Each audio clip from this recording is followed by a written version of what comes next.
大家想象一下，如果你的腿开始不停的生长，该怎么办呢？就像是照片当中的这样，不是变长，而是越来越肿胀。可能有小伙伴会说截肢啊，但照片当中的案例似乎是截肢手术无法终止的，因为截完后的残缺肢体还是会不停的生长，到最后甚至连装假肢的机会都没有。这是为什么呢？因为它的生长速度完全超过了假肢的制作速度。那这算是哪门子的怪事呢？实际上这是一种极其罕见的怪病，全球范围内仅仅确诊了200多例，而目前只有120人存活，他们正拖着这个世界上最大最重的腿，渴望专家们能够开创出新的治疗方案，哪怕只是抑制住它的过度生长。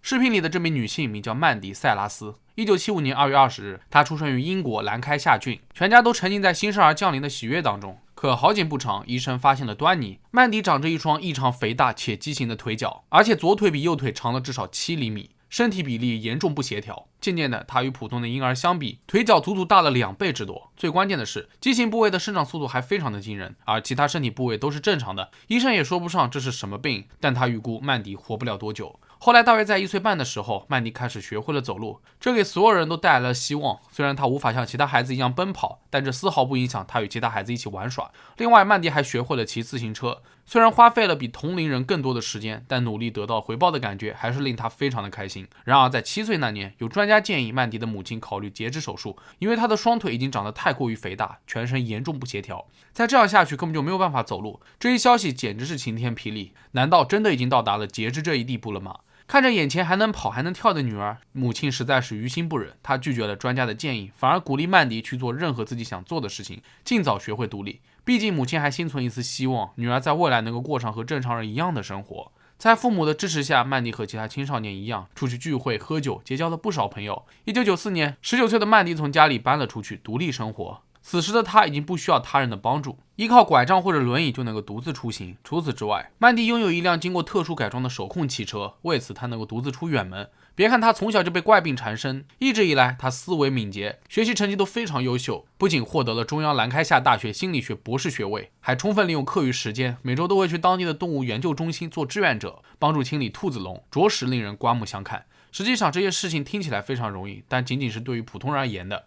曼迪每天早上起床，光是穿衣服这一项至少就要花费1个小时，有时候还不止。所以等他收拾完去厨房吃早餐，基本上已经精疲力尽了。如果这天他要外出，但还得做好充分的计划，不能只是心血来潮想出门闲逛。一直以来，曼迪都在努力过上正常人的生活，但总是会被现实打击。比如他曾经在餐厅遇到过几个不懂事的成年人，他们看到曼迪后大声惊呼，对着他的腿指指点点，还传来了毫不掩饰的嘲笑声。虽然曼迪已经习惯了被众人注目的眼光，也不介意孩子们好奇地盯着他看，但成年人也如此，实在是有些残忍。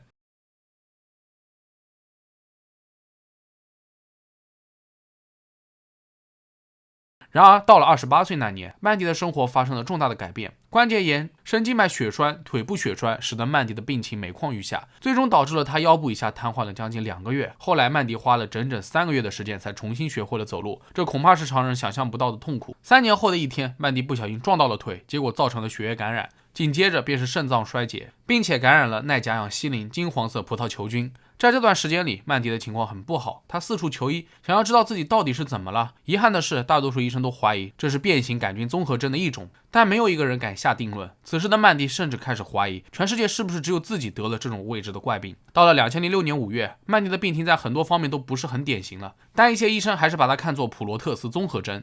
这是根据希腊一位能够改变自己形状的海神普罗特斯来命名的，又名变形杆菌综合征。这种病与遗传基因变异有关，在全球都非常罕见。患者在孩童时期体型相对来说还算正常，但随着身体开始发育，这种进行性疾病便会出现端倪。主要特点就是患者的皮肤、骨骼及软组织存在着明显的不对称或者过度生长。另外，不同病例的畸形程度存在着很大差异，临床表现也各式各样。在了解了基本情况后，曼迪也清楚再这样下去不行，截肢才是挽救自己生命的唯一方法。然而，英国专家提出了截肢方案是从臀部开始直接截掉左腿，再从膝盖以下截掉右腿。这样一来，曼迪根本就没有办法自己做起来了，比起不截肢的时候还要残疾。显然他不太认可这种方案。恰好此时有一家电视制作公司联系到了他，提出了想制作一部有关于曼迪的纪录片《巨腿女人》，对方保证免费送曼迪去美国会见各路专家，听听他们有无更好的治疗方案。曼迪非常的心动，于是毫不犹豫地答应了下来。果然，在美国，曼迪遇到了著名的整形外科医生威廉·埃特尔博士和假肢奇才凯文·卡罗尔。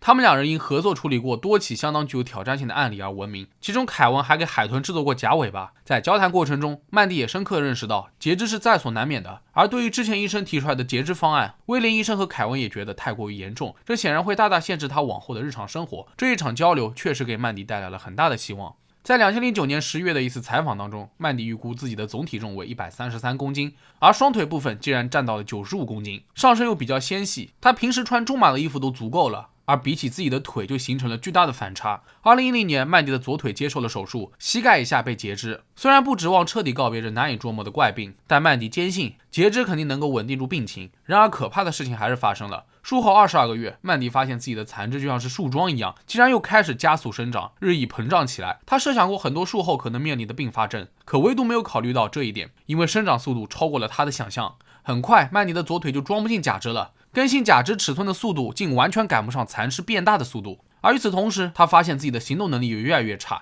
身体开始逐渐不受控。自此，曼迪也深刻意识到，截肢并不能够稳定住他的病情，如果继续截肢，他很有可能会持续疯长。可越是这样，曼迪越不颓废，放弃自己，他意志坚强，日复一日的活动身体，过好自己的生活。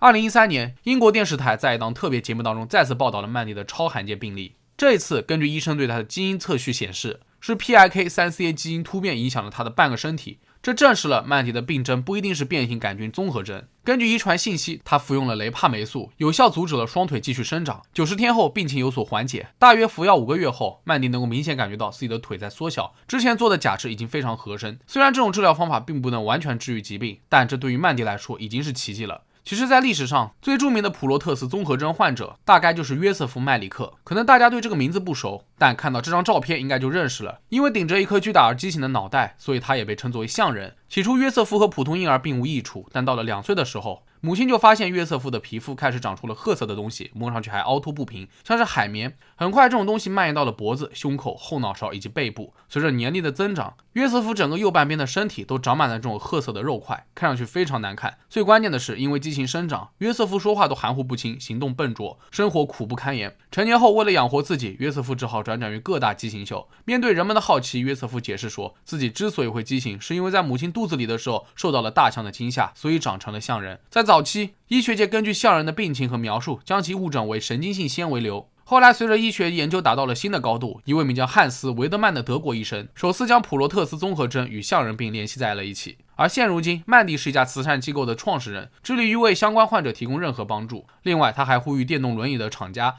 设计出带有可调节脚踏板的轮椅。要知道，哪怕只有微不足道的一点改变，对于残疾人来说也能够便利一大步。最后，曼迪希望可以通过自己的事迹，提高人们对这种罕见病的认识，消除偏见。其实，不管是约瑟夫还是曼迪，他们能够跨出家门为活下去而努力，这样的勇气和忍耐都已经超越了常人。那好了，本期视频到这里就结束了。各位对于曼迪的遭遇有什么看法，可以在评论区下方留言。如果觉得视频做得还不错的话，也别忘了点赞、收藏和关注。我是郑郑，咱们下期视频再见吧。